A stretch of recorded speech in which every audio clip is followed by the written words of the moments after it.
I'm joined now by Bobby LaPin, who is running for Maryland's State Senate District 46. Now, Bobby, I don't usually cover state Senate districts, but there's a very particular reason that I'm covering this one. So first and foremost, can you explain why you decided to jump into this race against a Democratic incumbent Bill Ferguson, who has been called the most hated Democrat in America because of his very notorious unwillingness to sign on to this effort to redraw Maryland's maps and to fight fire with fire, as we've seen Republicans redraw maps in Texas, Ohio, North Carolina, and on and on and on. To be honest, man, I didn't want to do it. Look, in the end of the day, people in America are struggling, right? 67% of people live paycheck to paycheck, drowning in medical debt. People like my mom, who have worked every single day of her life, worked 2 jobs, came home crying because when she did a second job as a cashier, her feet hurt or whatever. People just seem to be ignored in this country. And in my specific case, when I was a kid, there was this vacant lot near my home that had a few trees. And, we called it the woods. It was far from it, right? And my friends and I would play soldier in the woods. And we would always bicker over who gets to be America, because everybody wanted to be the good guy. And when I was a kid, I believed that America stood for, justice and equity and opportunity and freedom and all that. I mean, it was probably one of the reasons why I joined the Army. That and, the Army gave me a lot of opportunities. My mom was a single mom, like I said, with 2 jobs. And the Army gave me a chance to do something with my life and go to college. But as I got older, I started to see America not in the eyes of like a kid, but as an adult, and quickly realized that we don't have justice and equity and opportunity for everyone in this country. And that's really sad when we have this big love for our country and then realize how far we really have to go to protect people. I'm running against Bill Ferguson because he made a choice not to protect the people, not just in this district, but my neighbors, my city. And this is a choice that impacts every American in the country. We have 67% of Americans living paycheck to paycheck. We have senior citizens that have to choose between eating or getting their prescriptions. We have so many kids and families and mothers who are just struggling with energy bills, medical bills. And meanwhile, we keep electing politicians because we want to believe in this dream, like that same belief, the belief that I had when I was a kid in that vacant lot playing soldier, the America of equity and opportunity and freedom. I live in a city in one of the wealthiest states and the wealthiest nation in human history. 30% of the people in my city rely on SNAP benefits to eat. We have schools that children go to where the heat doesn't work. When I taught in high school here in Baltimore, I taught government. Some winters, my kids would have to come to the classroom in winter jackets. How can you learn when you have to come to a classroom in a winter jacket? And meanwhile, we have working people who are struggling, and they're paying the highest rates for energy because some billionaire monopoly energy company is going unregulated in this state. And meanwhile, Bill Ferguson is taking money from healthcare PACs, healthcare corporations. He's taking money from energy corporations. And then when the president of the United States threatens my city with a military, when the president of the United States sends masked men into my neighborhood to pull my neighbors out of their homes, out of their cars, we have small businesses just on the corner, just down the street from my house, where the woman has to lock her door because she's afraid some masked stormtrooper will come into her business and take her away, to take her away. And we had a chance. My senator had a chance to fight this, not just for Baltimore or for Maryland, but for the entire country. And he made a choice. He said it was too risky. He said it was too complicated. He's protecting the process. He's not protecting the people. Bobby, tell us a little bit about who you are. What do you do for a living? You have an Instagram page that quite a few people follow. You're known as Captain Bobby. Give us a little bit of background on you. Yeah, well, it didn't. Yeah, like I said, I never thought I would be here. It all started in 2022 during COVID. A lot of people were out there just drinking or whatever, like everybody was home doing something. And I luckily married a very good woman who pushed me to do good things, and I got my captain's license. And with that captain's license, I already had a little boat that I once lived on for a while, and we decided to start a little boat charter. And we started Sail Local, our Instagram account and our social media stuff, because we were simply doing, ads, I guess. Hey, come book a cruise on this boat, blah, blah, blah, blah, blah. And around 2023, I did this one video. I'll always remember it because this is where the switch just turned directions. So I did this video where I'm on my boat. It was a beautiful sunset. And I did a video and I said, some people don't believe that my videos are of our Baltimore, but if you look behind me, you can see Fort McHenry, the city of Baltimore. And then I panned over and look at that sunset. And it was a beautiful sunset. And some people came in my comment section and said, oh, is that a body in the water? I can smell it from here. I hear gunshots. And so I started clapping back. And that was when our Sail Local channel went from advertising a boat business into showing people a different side of Baltimore. I go on vacations to other places. And when people find out I'm from Baltimore, the first thing they ask is, oh, you mean like The Wire? The Wire was filmed before MySpace existed, before the iPhone existed. And still there are people out there that think decades later, we're still like The Wire. There are people that have never been in this city that truly believe if you come into Baltimore, you're going to be shot, you're going to be killed. And so with that flame or that fire behind me, I just started making positive videos about Baltimore, showing people what the news doesn't normally show. And then when the president of the United States decided to spend $45 million on a military parade for his birthday, me as an Army veteran, it just does such a disservice. I was in an Army and wore the same dress blue uniform as people before me in the 1800s wore when they freed men and women in this country. I wore the same uniform that went to integrate schools in Arkansas. I wore the same uniform of people that truly fought for freedom to beat fascism in Europe. And now the president of the United States is belittling that history with a $45 million parade for his birthday. Everyone told me, dude, don't be political. You're a small business owner. You shouldn't be political. Don't say anything. Just be happy. Just go along with it. But I made a video back in June when I was just in the backyard having my morning coffee, talking about how ridiculous this is and how our money, this love for this country, the sacrifice that men and women have made for this country, shouldn't be stained by a draft dodger. And since that video, I've been very vocal about things in this country because it's sad. It's hard for people. And we elect politicians that we believe in that go to office and do so little. And since then, that's when all the death threats started. All the death threats.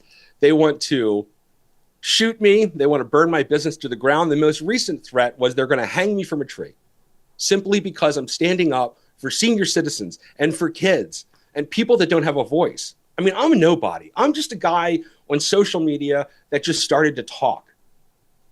And I think the reason why people listen is because they're as sick and tired as I am. They're as frustrated as I am. I didn't want to run for office. I don't see myself ever being called a senator. But when your home is being ignored, when it's being threatened, like, what do you do? The right thing to do in life is often not the easy thing. The right thing to do in life is often complicated. The right thing to do in life is often risky. And that's something that I just wish Bill Ferguson would understand.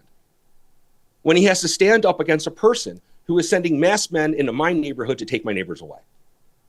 Now, I'm not the perfect person for the job. I don't have all the answers. Dude, I don't even own a suit. I just feel like this is what needs to be done. And I'm tired of waiting for someone to do it. I guess that's my bit. I know that I'm risking everything, man. Like, I have $648 in my bank account, right? And I'm going against one of the strongest politicians in Maryland. He hasn't had an opponent for more than a decade. He has almost $2 million in his bank account. I'm a guy with a boat, and he's a guy with a machine. But in the end of the day, if good people continue to stay silent, if good people are afraid of the machine, then nothing good will ever happen.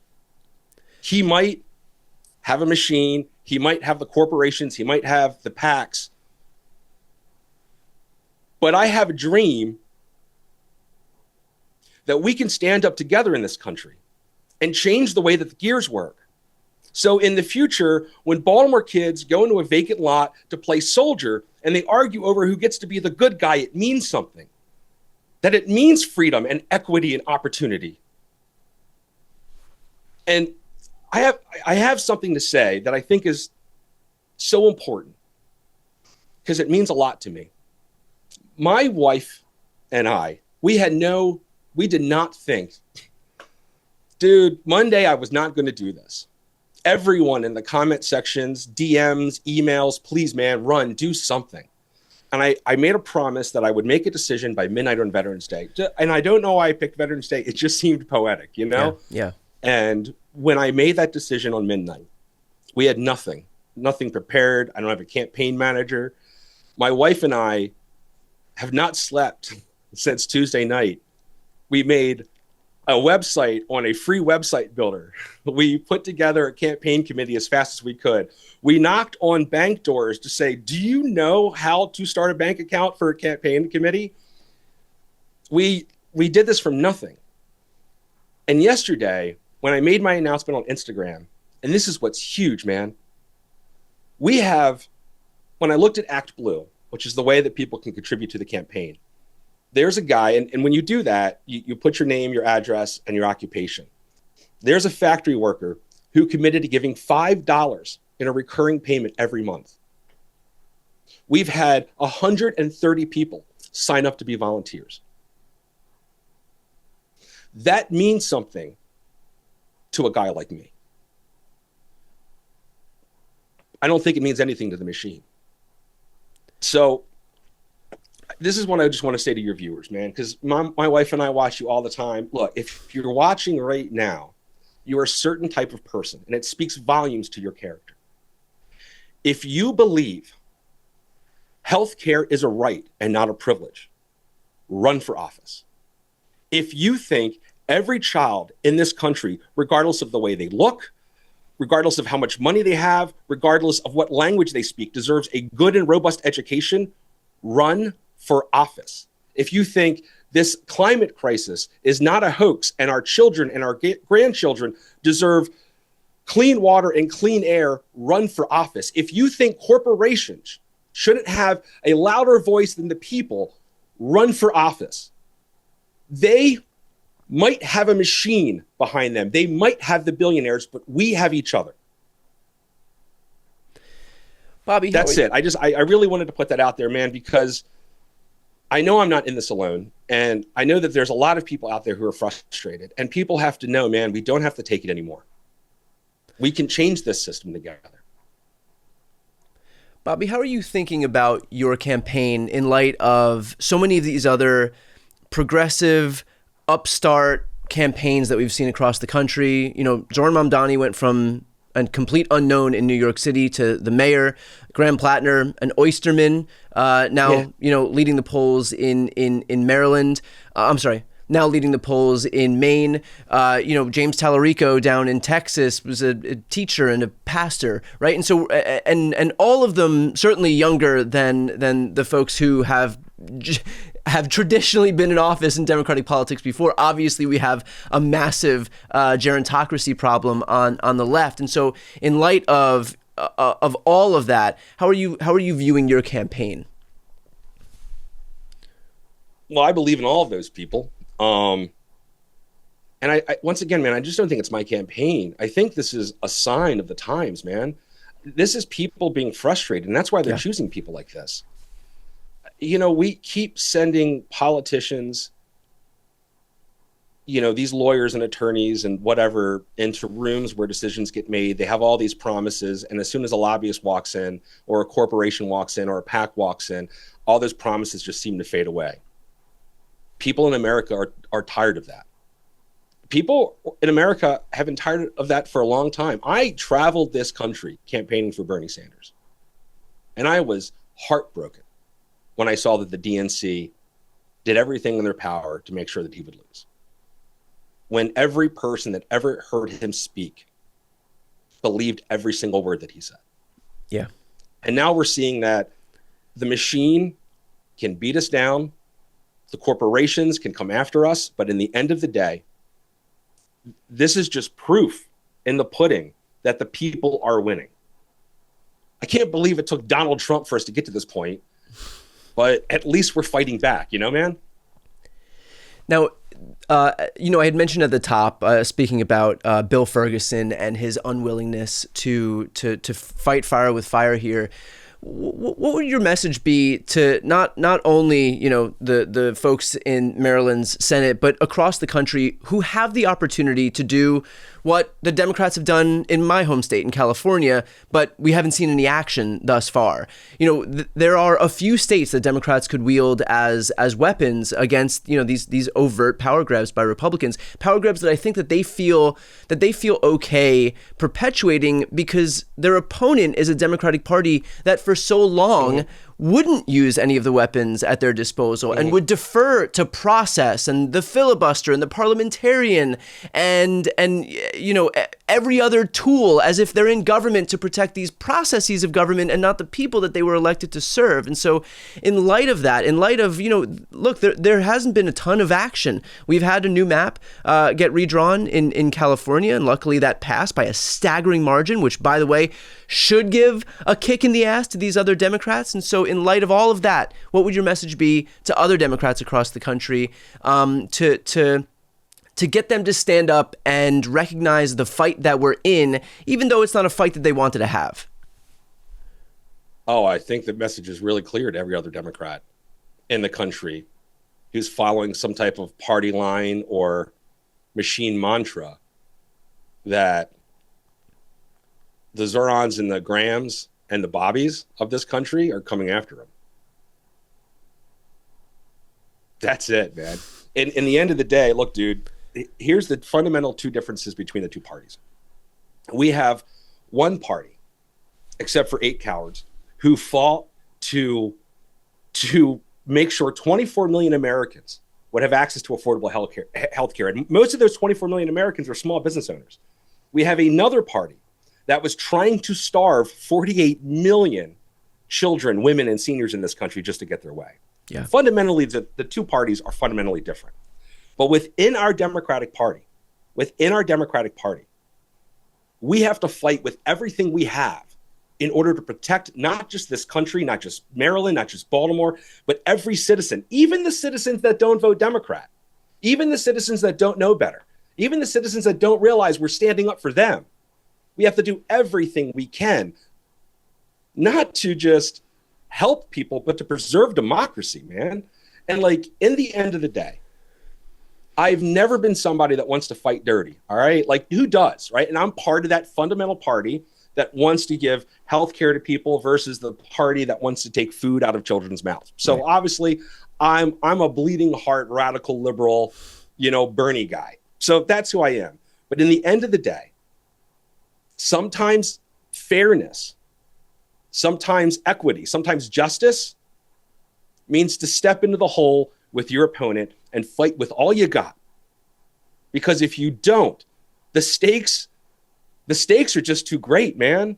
Do we really want a king as president? Do we really want all this gerrymandering to allow the Republicans to do it so they can take more food out of kids' mouths, so they can make more seniors decide whether they're going to eat or they're going to have medicine? Are we going to continue to allow this party to go down a path where it embarrasses us in the eyes of the entire world and restricts fundamental freedoms, freedom of speech, of the press, of assembly from Americans? More than 200 years, my people, the men and women in uniform, have died for these freedoms. I think we need to do everything in our power to make sure we secure them and we protect them. Bobby, how can folks who are watching and listening right now, how can they help your campaign? Well, like I said, I'm up against not just a gear in the machine, but the entire machine against Bill Ferguson. We have a shitty website that my wife and I made on a free website builder, and we have an ActBlue account. So if you want to help us with anything to fight a guy with $2 million in his bank account, man, I would love it. When we set up our ActBlue account, you get to choose your price points of how people donate, right? And so the very first price point we have is $1. I'm not taking corporate PACs. I'm not taking developer money. And I'm like, look, man, and I don't even have money. I'm running for state Senate once again with like $640 in my bank account, but I believe in what I'm doing, right? And if I found another candidate who was trying to stand up and do right, I'm like, well, I got $1. And we don't need corporations and PACs. We just need the million people that will watch this video to go to bobbyforbaltimore.com and donate $1. That's it. Donate $1. All right. Well, something tells me you're going to get people who are going to donate more than $1, but I'm going to put that link to the website right here on the screen. I'm also going to put it in the post description. If you're listening on the podcast, it'll be in the show notes. Bobby, I'm very excited about watching your campaign grow. Thank you for jumping into this race. Too. I've been an outspoken critic of what Bill Ferguson is doing. I think from the second that we got those results in November of 2024, that our mantra needed to be that we have to be fighters. And this is not necessarily a left versus, a progressive versus moderate thing. This is a, will you fight or are you just going to bow down? Are you going to capitulate?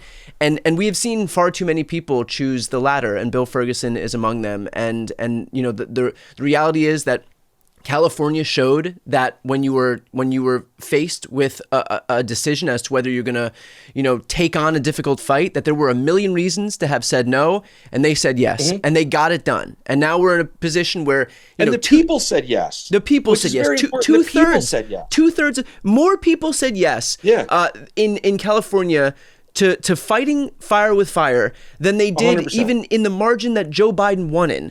And so and that's even what I said. That's even what I said to Bill. I'm like, well, look, man, if you don't want to do it within the system, then just give it to the people of Maryland. Let them decide. If you want fairness, let them decide. But I'll tell you what the people of Maryland will decide. The people of Maryland will decide to stand up and to fight against Donald Trump. 100%. Like I'm trying to do here. 100%. So I'm going to put that link right here on the screen, also in the show notes of this video. Bobby, as always, thanks for your time and best of luck in the campaign trail. Thank you, man. And thanks for what you do for America, brother.